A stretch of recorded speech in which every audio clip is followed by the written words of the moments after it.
중국의 진시황이라는 왕이 있었죠. 그 사람의 권력은 무소불위의 권력이었어요. 안 되는 게 없었어요. 그래서 진시황은 많은 신하들을 시켜서 불로초를 찾게 했습니다. 그런데 만약에 신하들이 불로초를 찾았다면 진시황은 지금도 살아있겠죠. 근데 지금 죽고 없다는 것은 불로초를 찾지 못했다는 말도 되지만 인간이 죽지 않고 불멸할 수 있는 방법은 없다는 겁니다. 바울은 디모데전서 6장 16절 전반부에 오직 하나님께만 죽지 아니함이 있고 라고 말합니다. 오직 하나님께만 죽지 아니함이 있고. 오늘 PPT가 안 돼서 방송에도 안 나가죠? 지금 방송에도 안 나가죠? 예. 자, 여러분, 오직 하나님께만 죽지 아니함이 있고, 그러니까 하나님만이 불멸하신다는 말이죠. 그런데 오직 하나님만 불멸하신다라고 하는 말을 바울이 했는데 그 바울의 말에 한 가지 의문이 생길 수 있습니다. 왜냐하면 하나님만 죽지 않으신다면 그럼 하늘의 천사는 죽느냐라는 거죠. 그런데 우리는 알고 있죠. 그렇지 않아요. 하늘의 천사도 불멸해요. 하늘의 천사도요, 하나님 곁에서 영원토록 하나님을 수종드는 존재가 하늘의 천사입니다. 그렇다면 바울이 얘기한 디모데전서 6장 이 말씀에 하나님만 죽지 않는다는 말은 어떤 뜻일까요? 하나님만 죽지 않는다라고 하는 것은 하나님만 불멸하신다는 말이 되는데 이것은 무슨 뜻일까요? 아니 분명히 불멸하는 존재들이 있거든요. 이 말은요, 하나님만 죽지 않고 모든 피조물은 반드시 죽는다는 말이 아닙니다. 이 말의 뜻은 단지 없어지지 않고 존재하는 것만이 죽지 않고 불멸하는 것이 아니라는 의미죠. 단순히 생명의 연장이 되어서 영원히 사는 것이 불멸이 아니라는 의미입니다. 사람은 죽지 않고 오래 사는 것이 복이라고 생각했죠. 그래서 노인에게 덕담을 할 때 오래오래 사세요 그랬어요. 그죠? 우리가 세배하고 이럴 때 오래오래 사세요. 무병무탈하시고 오래오래 사세요 했잖아요. 그런데 의학이 발달하면서 인간의 수명이 길어졌죠. 그런데 인간의 수명이 길어지면서 수명에 대한 복의 개념이 바뀌어버렸어요. 단순하게 오래오래 사는 것이 복이 아니라는 거죠. 오래 살더라도 어떻게 사느냐, 어떻게 죽느냐가 중요하다는 것으로 바뀌어버렸어요. 그래서 요새는 뭘로 바뀌었어요? 오래오래 살되 잘 살고 잘 죽어야 된다는 걸 바뀌었어요. 그게 복이라고, 수명에 대한 복이라고 하는 개념으로 바뀌었어요. 여러분, 조금 전에도 얘기했지만 영원히 그 존재가 사라지지 않고 불멸한다는 것이 죽지 않고 산다는 것, 영원한 산다는 것과 다르다는 거예요. 기독교는요, 영원히 살되 어떻게 영원히 사는가에 대한 관심을 가지고 있는 종교가 기독교입니다. 영원히 살되 어떻게 영원히 살 것인가. 오늘 우리 사도신경 고백 중에요, 마지막으로 나는 영원히 사는 것을 믿습니다 라고 하는 고백. 이 고백의 교훈은 뭘까? 이 고백의 진정한 뜻은 뭘까에 대해서 우리가 함께 나눠보고자 합니다. 영원히 사는 것은 영생이죠. 불멸이죠. 그러니까 같은 말로 쓰여요. 그러니까 영원히 사는 것과 영생과 불멸. 과연 기독교가 얘기하는 영원히 사는 것, 이 영원히 사는 것은 과연 무엇을 말하는 것일까? 첫 번째는요, 영원히 사는 것은 죽지 않는다는 것을 말하는 것이 아닙니다. 단지 죽지 않고 그대로 보존된다는 것을 말하는 것이 기독교가 말하는 영원히 산다는 것이 아니에요. 영원히 산다는 것은 죽지 않는 것뿐만 아니라 하나님의 의지 속에 종속되는 것을 말합니다. 오늘 본문에 그 답이 나와 있죠. 창세기 6장 3절에 여호와께서 이르시되 나의 영원히 사람과 함께 하지 아니하리니 그들이 육신이 됩니다. 그러나 그들의 날이 120년이 되리라 하시니라. 자, 여러분, 조금 전에 우리가 읽었던 디모데전서 6장 16절 전반부의 말씀, 오직 하나님만이 죽지 아니하시고 라는 말씀과 조금 전에 우리가 읽었던 창세기 6장 3절, 이것을 종합해 보면요, 결론적으로 말하면 죽음이 무엇인지에 대해서 영원히 무엇에 대해서 정확하게 알 수 있습니다. 죽음이 없으신 하나님의 영이 함께하지 않는 것이 죽음이고, 생명이신 하나님의 영이 함께하시는 것이 영생입니다. 할렐루야. 할렐루야. 이해하십니까? 그러니까 조금 전에 우리가 창세기 말씀 읽었잖아요. 여호와께서 이르시되 나의 영이 영원히 사람과 함께하지 아니하리니. 그러니까 나의 영이 사람과 함께하지 아니하면 어떻게 되느냐? 그들이 육신이 됩니다. 육신이 된다는 거예요. 하나님의 영이 함께하시면 영이 되는데, 하나님의 영이 함께하지 않으면 육신이 된다는 거예요. 육신 된 결과 어떻게 돼요? 그들의 날이 120년이 되리라. 그러니까 영원히 산다라고 하는 것은 무엇이냐? 하나님의 영이 함께하는 것. 반대로 하나님의 영이 함께하지 않으면 영원히 산다 하더라도 그것은 산 것이 아니라는 거죠. 자, 여러분, 육신으로 전락한 인간은요, 육이 가지고 있는 한계 속에서 갇혀서 살아갈 수밖에 없는 신세가 된 것입니다. 다시 말하면 세상의 한계나 육신의 한계 안에 갇혀 있는 신세가 되었다는 거죠. 한계 안에 갇히게 되었다는 것은 극복할 수 없는 한계의 영향력 속에 갇혀 있다는 것과 같은 의미입니다. 그래서 하나님의 영이 영원히 사람과 같이 하지 않겠다라고 하신 하나님의 말씀에서 육의 수한이 120년으로 한정지어져 버리는 거죠. 다시 말하면 인간의 수명은 한계가 어디예요? 몇 년이에요? 120년이라는 거예요. 120년. 하나님의 말씀에 따라 인간의 수명이 120년이라고 하는 한계 아래 놓이게 된 겁니다. 맞나요? 120살 이상 사는 사람 없나요? 없는 것 같아요.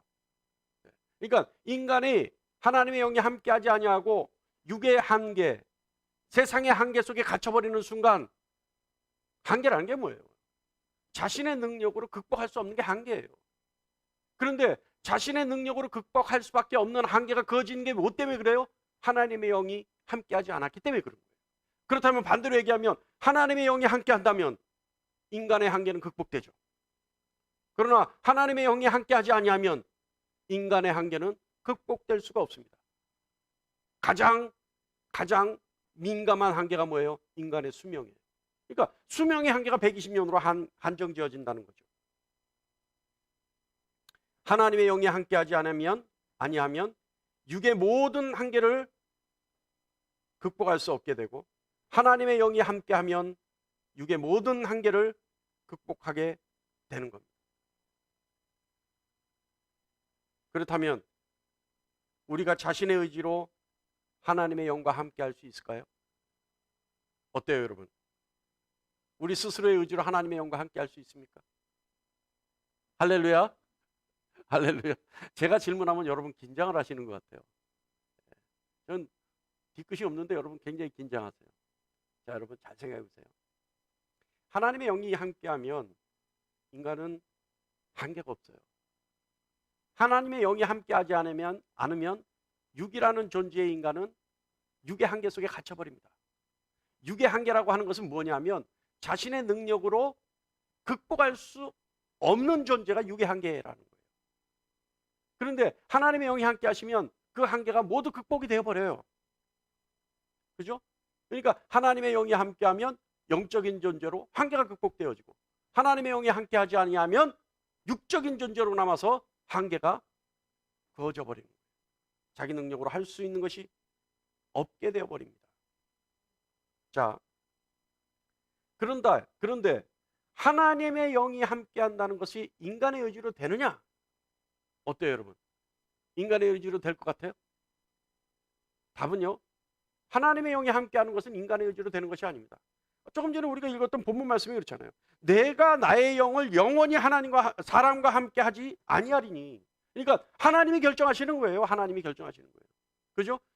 이 사람과 내 영이 함께하든지 내 영이 함께하지 않는 것은 하나님의 의사에 따라, 하나님의 의지에 따라 결정되어지는 거죠. 하나님의 의지에 따라 영생이 있을 수도 있고 죽음에도 이를 수 있게 되는 겁니다. 영원히 산다는 것은 하나님의 의지로 인해 하나님의 영과 함께하는 것을 말합니다. 좀 더 구체적으로 말하면 영원히 사는 것은 죽지 않고 불멸한다는 것이 아니라 하나님의 의지로 하나님의 영에 종속되는 것을 말합니다. 할렐루야? 이해하십니까? 할렐루야? 이해하세요? 그러니까 영원히 산다는 것은 불멸한다는 것이 아니라 영원히 산다는 것은 하나님의 의지에 의해 하나님의 영에 종속되어 들어가는 것, 종속되어지는 것을 말한다 이 말이에요. 왜냐하면 여러분 생각해 보세요. 우리가 심판 후에 산자와 죽은 자를 가르시죠. 그래서 산자는 주님과 함께 영광이 있지만 죽은 자는 어떻게 돼요? 영원히 지옥불에 떨어지는 거 아니에요? 그들도 불멸하는 존재예요. 영원히 지옥불에 떨어진다 하더라도 그들이 소멸됩니까? 아니요. 그들도 영원히 불멸하면서 심판을 받을 거 아니에요. 심판에 대한 벌책을 받을 거 아니에요. 그러니까 쉽게 얘기하면 불멸한다는 것은, 영원히 산다는 것은 없어지는 것이 아니라 영원히 산다는 것의 진정한 의미는 뭐냐? 하나님의 영에 종속되어져서 하나님의 영과 함께 있는 것을 말한다 이 말이에요. 할렐루야? 할렐루야? 이해하시죠? 그런데요, 우리의 의지로 되지 않는다 그랬죠? 이것은 우리의 의지로 되는 것이 아닙니다. 하나님의 의지에 의해서 이루어지는 거예요. 그런데 중요한 것은 내 자신이 하나님의 영에 종속되는 것을 기뻐하는 것이 중요해요. 할렐루야? 기뻐하지 않으면요 어려워져요. 내가 하나님의 영에 종속되는 것, 그래서 그 안에서의 진정한 자유를 찾아서 하나님과 하나가 되는 것을 기꺼이 기뻐할 때 하나님 역시 기뻐하시며 우리의 영과 함께 하십니다. 할렐루야? 이해하시죠? 할렐루야? 죄송한데요, 저와 여러분은 지금 높이 차이가 한 1.5m 날까요? 1.5m 나는데 이게 고도 차이예요. 이게 고도 차이. 여기는 무지하게 더워요. 그러니까 제가 잘 몰라요. 아래 동네 사정을 제가 잘 몰라. 여기 윗 동네는 더워요. 근데 아래 동네는 지금 추운지 더운지 모르겠어. 그러니까 제가 더우니까 다 더울 걸로 착각이 돼요. 근데 어떠세요? 지금 딱 공기 좋지 않아요? 온도가? 그러면 저 히터를 꺼도 될 것 같아요. 그거를 좀 가지고 계신 분은, 열쇠를 가지고 계신 분은 마음대로 하셔도 돼요. 오늘 저 사실은요, 영원히 산다는 것이 이해하고 나면 굉장히 쉬운 건데 이것을 논리적으로 전개할 때 이 논리가 까다로워요. 왜냐하면 이 논리는 우리의 이성으로 이해할 수 있는 논리가 아니에요. 영원히 산다는 것, 불멸한다는 것, 영생이라고 하는 것은 썩지 않고 없어지지 않고 그대로 존재하면 영원히 사는 것이고 불멸하는 것이고 영생하는 거 아니에요. 그런데 기독교가 말하는 영생이라는 것은 존재하는 것 자체가 영생이 아니라 존재한다 하더라도 어떤 형태로 존재하느냐에 따라서 영생이 바뀌는 거예요. 영생이 바뀐다 이 말이에요. 그런데 존재한다 하더라도 하나님의 영에 종속돼서 하나님의 보살핌을 받을 때 그것이 기독교가 말하는 영원히 산다는 것이지, 존재한다고 해서 영원히 사는 것이 아니라는 거예요. 우리가 요즘 얘기하잖아요. 옛날에는 오래오래 사세요. 좀 전에 얘기했잖아요. 그런데 그냥 시쳇말로 누가 밥을 떠먹여줘도 오래 사는 것이 복인 줄 알았어요. 근데 요새는 너나 할 거 없이 다 같이 수명의 길에서 오래 살잖아요. 그러니까 이제는 생각이 바뀌어버렸단 말이에요. 그냥 남의 힘을 받아도 오래 사는 것이 복이 아니라 혼자서 할 수 있는 대로 혼자서 다 하고 죽을 때도 병에 없이 고통당하지 않고 죽는 것이 오래 사는 것의 복이다. 이렇게 바뀌어버렸단 말이에요. 기독교도 그와 같다는 겁니다. 존재하되 어떻게 존재하느냐, 누구와 함께 존재하느냐, 어떤 형태로 존재하느냐, 무엇을 위해 존재하느냐에 따라서 영원히 산다라고 하는 가치가 판단되지. 첫 번째 뭐였어요? 영원히 산다는 건 뭐였어요? 하나님의 영에 종속되는 것. 그런데 그거는 우리의 의지로 되는 것이 아니라 하나님의 의지로 되지만 우리가 조력할 부분이 있다면 뭐냐 하면 내가 하나님의 영에 종속되는 것을 기꺼이 기뻐할 때. 할렐루야. 그럴 수 있는 여러분 되시기를 간절히 축원합니다. 하나님의 영에 종속되기를 기꺼이 기뻐하는 저와 여러분이 되기를 간절히 축원합니다. 두 번째는요, 영원히 산다는 것은, 이거 까다로워요. 잘 들으셔요. 영원히 산다는 것은 죄와 부패의 가능성으로부터 완전한 자유를 의미합니다. 자, 여러분, 부패라고 하는 것 무슨 뜻이에요? 썩는다는 얘기죠. 그런데 우리는 부패라고 하는 것을 그냥 무엇이 현재에 있는 물질이 썩는 것만을 부패로 얘기하지 않습니다. 주로 부패한다라고 얘기할 때, 사회생활에서 부패한다라고 얘기할 때, 부패했다라고 얘기할 때 무엇을 얘기하냐면 초심을 잃었을 때 부패했다고 얘기하죠.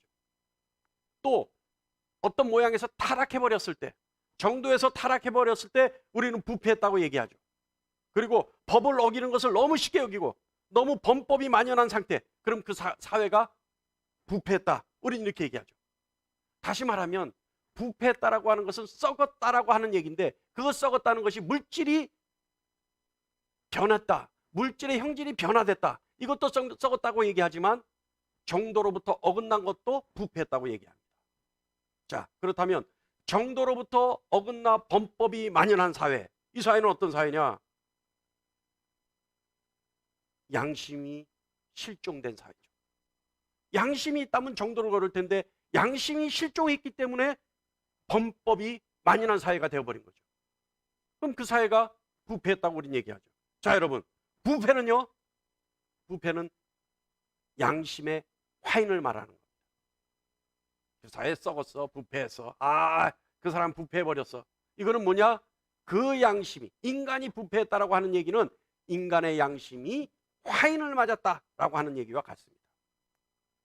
그런데요, 양심에 화인 맞은 사람들의 특징은 디모데전서 4장 말씀에 의하면 어떤 사람들이냐면 믿음을 떠난 사람들이 양심에 화인 맞은 사람들.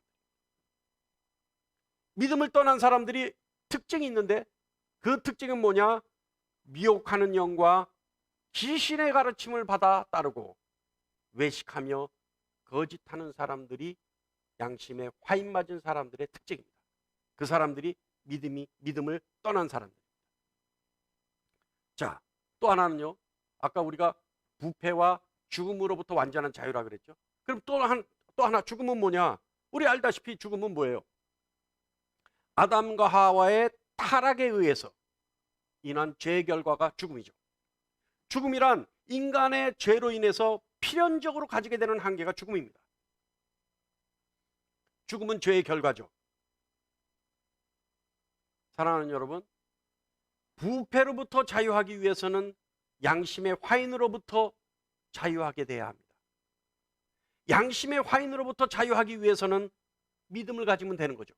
왜냐하면 아까 양심의 화인 맞은 사람들이 어떤 사람이라고요? 믿음을 떠난 사람들이 양심의 화인 맞은 사람들이니까 양심의 화인으로부터 회복되기 위해서는, 치유되기 위해서는 믿음을 가지면 되는 거죠. 또한 마찬가지로 믿음으로 제사함을 받으면 죄의 결과인 죽음으로부터 자유할 수 있는 거죠. 동의하십니까? 할렐루야. 그러니까 부패와 죽음으로부터 자유한다는 것은 믿음을 가지면 된다는 얘기예요. 믿음을 가지면 된다는 얘기예요. 그런데 우리가 여기서 또 하나 생각해 볼 게 있어요. 그래서 우리 교회의 설교가 어려워요. 우리 교회 설교가 조금 전까지도 이것까지는 이해가 되죠. 이것까지는 이해가 되는데 여기 또 하나가 이게 또 나오기 때문에 우리 교회 설교가 어려워요. 뭐냐 하면, 자, 거기까지, 자, 여러분 믿음을 가지시면 양심의 부패와 죽음으로부터 자유하게 됩니다. 아멘, 할렐루야, 이러면 아멘 하면 그걸로 끝나면 되는데 우리가 또 하나 생각해 봐야 될 게 있다 이 말이에요. 있어요. 뭐냐 하면, 자, 그렇다면 아담과 하와는 영생할 수 있었음에도 불구하고 선악과를 따먹는 죄의 가능성 속에 노출돼 있었어요. 맞습니까?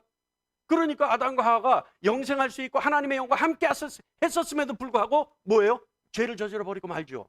그러니까 죄의 가능성에 대해서 아담과 하와는 노출돼 있었어요. 그러니까 그건 완전한 게 아니죠. 왜요? 언제든지 죄를 저지를 수 있는 가능성을 가지고 있었기 때문에 아담과 하와는 영생할 수 있었어도, 영생할 수 있는 존재였어도, 하나님의 영과 함께 할 수 있었어도 뭐예요? 완전한 존재가 아니었어요. 그런데 믿음이라고 하는 것은 어디서부터 오는 겁니까? 하나님으로부터 오죠. 그래서 믿음을 가졌을 때 죄와 죽음으로부터, 사망으로부터 자유로워진 사람은 더 이상 죄에 대해서 노출되지 않고 죄를 저지를 가능성을 배제시킨 완전한 영생이 되는 거고, 완전한 불멸하는 존재가 되는 겁니다. 할렐루야. 이해하세요? 그러니까 아담과 하와는 무엇인지 모르게 결핍되어 있었지만, 그래서 죄에 노출될 수밖에 없는 존재였지만, 하나님으로부터 난 믿음을 소유한 자는 아담과 하와의 불완전한 존재, 그것을 완전한 존재로 다시 태어난 존재라는 거죠. 그래서 그들은 진정으로 부패와 죄로부터 자유로운 존재였어요. 자유로운 존재가 되는 거예요. 그래서 영생이라고 하는 것은 뭐라고요? 믿음을 통해서 부패와 죽음으로부터 완전히 자유로워진 상태, 이 상태를 영생이라고 얘기합니다. 할렐루야. 할렐루야. 여러분 주님에 대한 믿음이 있습니까? 하나님에 대한 믿음이 있나요? 있습니까? 그렇다면 여러분은 죄와 부패로부터, 다시 말하면 죽음과 부패로부터 완전히 자유로운 존재의 것을 믿기 바랍니다. 할렐루야. 자, 까다로워요 지금? 이게 까다로워요. 제가 까다롭게 설명을 하는지, 다 쉽게 할 수 있는 방법이 있는지 저는 잘 모르겠지만, 어쨌든 영생이라고 하는 건 그거예요. 죄와 부패와 죽음으로부터 완전히 자유로워지는 상태. 근데 그건 무엇으로부터 온다? 믿음으로부터. 이렇게만 하면 쉽죠. 근데 그걸 다 풀어서 설명을 해야지만, 이해를 해야 믿을 수 있잖아요. 그죠? 1 플러스 1은 2야, 이것만 외우면 되나요? 곱셈 외우듯이, 우리 구구단 외우듯이 그렇게만 외우면 수학이 이해가 되나요? 아니에요. 그것을 풀어서 설명할 수 있고 이해할 수 있어야 확실한 믿음이 되죠. 여러분, 요한복음 17장 3절에 이런 가르침이 있습니다. 영생은 곧 유일하신 참 하나님과 그가 보내신 자 예수 그리스도를 아는 것이니라. 할렐루야. 여기서 안다는 건 무슨 뜻이에요? 믿는다는 뜻이죠. 그렇기 때문에 영원히 산다, 불멸한다, 영생한다라고 하는 뜻은 부패와 죄의 결과인 죽음으로부터 완전한 자유, 더 이상 죄에 넘어지지 아니하고 더 이상 양심의 화인을 맞지 아니하는 상태. 그래서 믿음으로 온전히 하나님의 영과 함께 있는 상태를 영원히 산다, 영생이다, 불멸한다 라고 한다는 사실을 이해하고 깨닫고 받아들일 수 있는 저와 여러분이 되기를 간절히 축원합니다. 할렐루야. 세 번째, 영원히 산다는 것은 죽음과 완전히 무관해지는 상태를 말합니다. 할렐루야. 이해가잖아요. 말은 이해가잖아요. 영원히 산다는 것은 더 이상 죽음의 공포, 죽음의 두려움이 엄습하지 않는 상태. 할렐루야. 어떤 상태일까요? 그 상태는. 자, 여러분 보세요. 인간은요, 물 한 모금 마시겠습니다. 인간은 원래 하나님의 형상으로 지으심을 받았어요. 다시 말하면 생명이신 하나님의 형상을 가지고 있다는 의미입니다. 인간은 그래요. 인간이 죄가 없을 때는요, 하나님이 부어주신, 하나님이 가지고 계신 생명이라고 하는 형상, 이 형상의 한 부분 때문에 인간은 영생할 수 있었어요. 그런데 이때 인간이 가지고 있었던 영생은 완전한 것이 아니에요. 왜냐하면 인간 스스로가 원천적으로 가지고 있는 영생이 아니기 때문에 그렇습니다. 이 영생은 하나님의 형상 속에 있는 생명을 하나님이 끊임없이 유지시켜 주니까 영생할 수 있었던 거예요. 이해하십니까? 그런데 이때 인간이 영생할 수 있는, 다시 말하면 하나님이 하나님의 형상인 생명이라고 하는 것을 끊임없이 부어줄 수 있는 상태가 될 수 있는 조건은 하나가 있었어요. 그러니까 하나님이 아무 조건 없이 무조건 주신 게 아니라 하나의 조건이 있었어요. 내가 이것을 유지할 때 나의 형상 속에 있는 생명을 너에게 끝까지 유지해 줄게 라고 하는 약속이 있었어요. 그 약속이 뭐죠? 인간은 그 약속을 끊임없이 하나님 앞에 지켜야지만 하나님과의 그 약속 관계가 유지될 수 있었어요. 우리는 알죠. 하나님이 먹지 말라고 하신 그 열매를 먹지 않는 것, 그것이 하나님의 형상 속에 있는 생명을 인간에게 끊임없이 부어줄 수 있는 조건이었습니다. 그런데 그 조건을 인간이 그 약속을 파기하고 말았죠. 그 결과 어떻게 됐습니까? 인간은 하나님의 형상을 잃어버렸죠.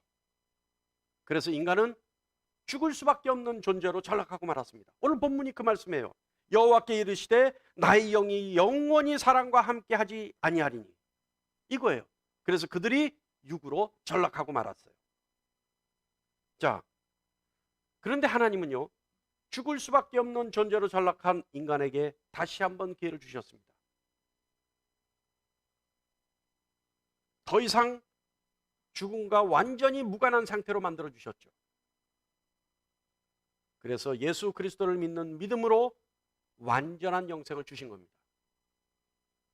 그래서 예수 그리스도를 믿는 믿음, 요한복음 11장 26절 말씀처럼 무릇 살아서 나를 믿는 자는 영원히 죽지 아니하리니 이것을 너희가 믿느냐.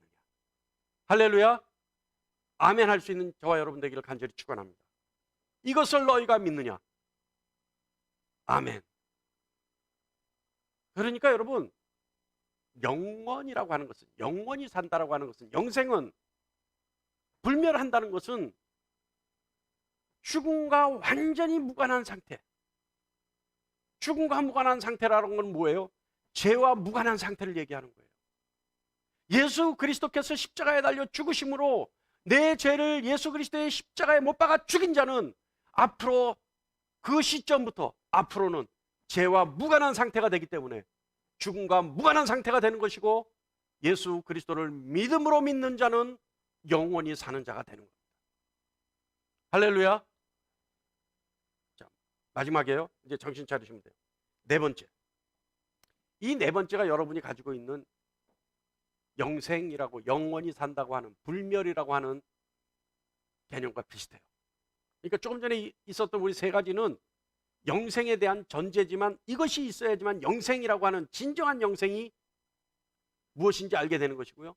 지금 네 번째는 여러분이 평상시 가지고 있었던 영생에 대한 개념일 수 있습니다. 자, 영원히 산다는 것은, 네 번째입니다. 영원히 산다는 것은, 영생한다는 것은, 불멸한다는 것은 하나님의 집에 거하는 것을 말합니다. 할렐루야. 이건 이제 좀 쉽겠죠. 그죠? 자, 여러분, 집이 있다는 것은 그 집 주인이 있다는 말이에요. 요즘 또 저까지로 세면 또 이제 다시 돌아오기 힘드니까, 자, 어쨌든 집이 있다는 것은 집 주인이 있다는 얘기죠. 그런데 하나님이 집이 있다는 것은 하나님이 그 집의 주인이라는 얘기죠. 그런데 그 집 주인은요, 그 집에 대해서 자기 권리를 가지고 있기 때문에 자기 마음대로 할 수 있어요. 하나님이 집이 있다는 것은 하나님이 그 집에서 무엇이든지 마음대로 하실 수 있다는 얘기입니다. 물론요, 지금도 이 현세에서 하나님이 하실 수 없는 일이 있다라고 하는 뜻이 아닙니다. 하나님은 뭐든지 가하시죠. 그러나 이 땅은 부패하고 이 땅은 악이 만연하기 때문에 하나님의 선한 뜻이 제대로 통치받아야 될 피조물들에게 전달 안 될 경우가 있어요. 그러나 하나님의 집은 어때요? 완전히 하나님의 의지대로, 하나님의 뜻대로 움직여 줄 수 있는 것이 하나님의 집입니다. 자, 그런데요, 선하신 하나님은 하나님의 집에서 사는 하나님의 자녀들에게 영원히 가장 안전하게 보호하시는 것이 하나님의 집입니다. 할렐루야. 그리고 하나님의 집에 있는 가장 좋은 것으로 대접하는 것이 하나님의 집입니다. 그래서 사실은요, 하나님의 집에서 거할 때, 영원히 거할 때 하나님의 보호하심은 하나님의 보호하심이고, 하나님의 집에서 영원히 살아갈 때 하나님이 가장 좋은 것으로 대접해 주신다는 것은 충만함이라고 얘기할 수 있습니다. 그리고 하나님의 집에서는 손님이 아닌 그 집주인의 자녀로서 가장 아름다운 사랑의 교제를 나눌 수 있는 겁니다. 그래서 하나님과 동거하게 되는 거죠. 이 하나님과 동거, 하나님과 사랑의 교제를 나누는 것, 이것이 사실은요 영생의 핵심이에요. 그러니까 우리가 영원히 산다라고 하는 것은, 내가 영원히 사는 것을 믿습니다라고 하는 것은 뭐를 뜻하느냐? 하나님의 집에서 내가 가장 아름다운 사랑의 교제를 하나님과 나눌 것입니다라고 하는 고백과 같다는 거예요. 그것이 핵심이라는 겁니다. 그래서 요한계시록 21장 3절 말씀에 사랑의 장막이, 하나님의 장막이 사람들과 함께 있음에 하나님이 그들과 함께 계시리니 그들은 하나님의 백성이 되고 하나님은 친히 그들과 함께 계셔서, 이렇게 예언하고 있습니다. 그래서 하나님의 집에서 자녀들이 바라는 모든 것이 충만하게 충족되어지고 갈망하는 모든 소망이 완전히 해소되는 곳이 하나님의 집입니다. 할렐루야. 시편 103편 5절에 좋은 것으로 내 소원을 만족하게 하사 내 청춘을 독수리같이 새롭게 하시는도다. 여기가 하나님의 집이라. 할렐루야. 여러분, 하나님의 집에서 조금 전에 우리가 했던 세 가지 뭐예요? 하나님과 교제하고, 하나님이 주시는 모든 것으로 충만해지고, 하나님이 영원히 보호하시고, 이것을 한마디로 하면 뭘까요? 자, 다시 한번, 이건 퀴즈예요. 이걸 맞히셔야 정신이 좀 돌아와. 자, 보세요. 하나님의 집에서 하나님이 영원히 우리를 보호해 주시고, 그리고 하나님의 집에서 우리가 하나님 앞에 우리가 원하는 것, 하나님이 가장 좋은 것들로 우리에게 대접해 주시고, 충만이라 그랬어요. 그리고 하나님과 가장 아름다운 사랑의 교제를 나누는 것, 이 세 가지를 합치면 한마디로 뭐라 할 수 있을까요? 뭐라 할 수 있겠어요? 생각해 보세요. 하나님의 집에서 영원히 구하면서 하나님으로부터 보호받고 가장 좋은 것으로 대접받고 가장 아름다운 사랑의 교제를 하나님과 나누는 것, 이것이 영원히 산다라고 하는 뜻인데, 그렇다면 이 세 가지는 한마디로 하면 뭐라 그러느냐? 제가 얘기하면 여러분 맞다 이렇게 할 수 있어요. 이걸 뭐라고 할 수 있느냐? 안식이라고 얘기할 수 있습니다. 그래서 영원히 산다는 것은 하나님의 집에서 안식을 이야기하는 것. 그렇다면 그 안식이 뭐냐? 하나님이 보호해 주시고 하나님이 가장 좋은 것으로 충만하게 채워주시고, 그리고 하나님과 가장 아름다운 사랑을 나누는 것, 사랑의 교제를 나누는 것, 그것이 영원히 산다라고 하는 뜻입니다. 할렐루야. 할렐루야. 이해하세요? 그러니까 우리가 나는 영원히 삽니다, 나는 영원히 사는 것을 믿습니다라고 하는 것은 이 네 가지 뜻이 다 똘똘 뭉쳐서 내 마음속의 소망으로 이루어질 때 그 고백이 현실이 된다는 거예요. 할렐루야. 여러분, 이 영생, 영원히 사는 것, 불멸하는 것, 이 네 가지, 여기는요 이 네 가지는 공통된 특징이 있어요.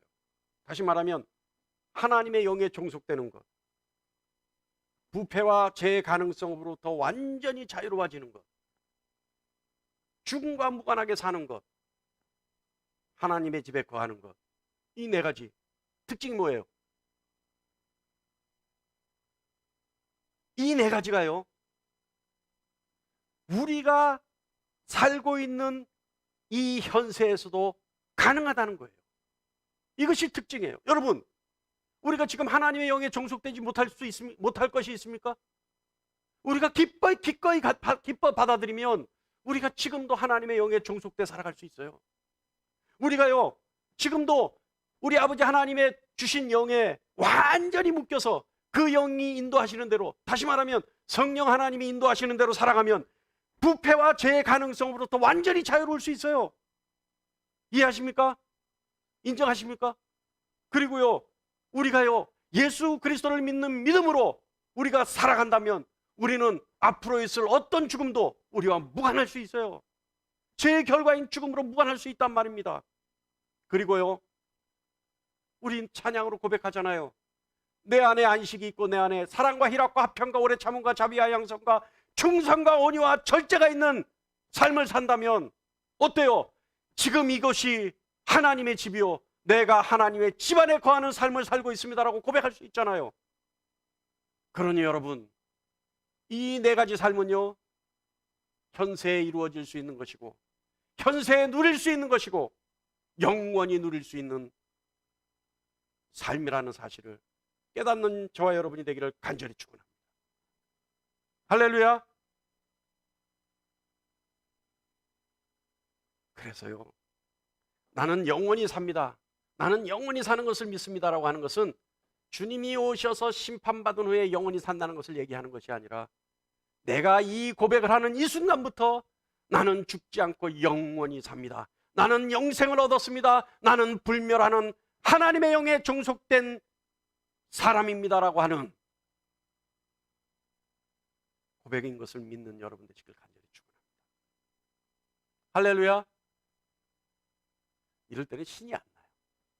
정말 여기 좀 인원이 많이 있어서 한 몇 분은 대답을 안 해도 그냥 다 묻혀서 넘어가서 아멘 소리가 나오면 제가 신이 나는데, 지금 몇 분 안 계시니까 한 두세 명만 안 해도 아멘 피드백이 없어. 여기 더군다나 아크릴판으로 칸막이까지 쳐놓으니까 안 돼. 신이 안 나. 근데 여러분, 중요한 것이 하나 있어요. 뭐냐면 영생은요, 인과응보의 결과라는 거예요. 영생은 이 땅에서의 삶의 결과에 따라 하나님을 모르는 삶을 사는 사람은 하나님 앞에 심판받음으로 불멸할 것이고, 이 땅에서 하나님을 알고 하나님 앞에 충성하고 헌신된 사람은 하나님이 주시는 상급으로 하나님의 집에 거한다는 사실입니다. 그래서 고린도후서 9장 6절에 적게 심은 자는 적게 거두고 많이 심은 자는 많이 거둔다 라고 하는 말씀이 있습니다.